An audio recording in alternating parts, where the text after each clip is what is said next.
So guys, na ako diri guys, mamaligya ko isda, dagan kayong isda guys. So, ako ani isda guys. Pili na mo.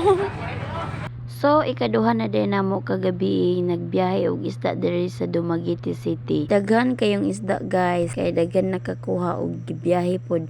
Kaning uban guys is gikan ni sa Mindanao, ki-travel nila. Lain-lain day nga lugar ang gigikanan sa mga isda.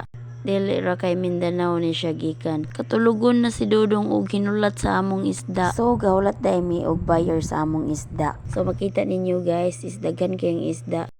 Kanang isda nga giaswat is maora ang pinakamahal dire. So 200 plus ang per kilo. So mahal na siya nga isda guys, kay lamion po na siya. Siguro estimate na ko ang usa ka buok is 40 kilos. So estimate ninyo pila dagay na ka kilo ang usa ka buok. So karon taud-taud ani guys, madagan na ning tawo. Daghan na mo talay dire kay mangumpra. So ang among isda guys, while gawlat mi, amo sang gitapigan.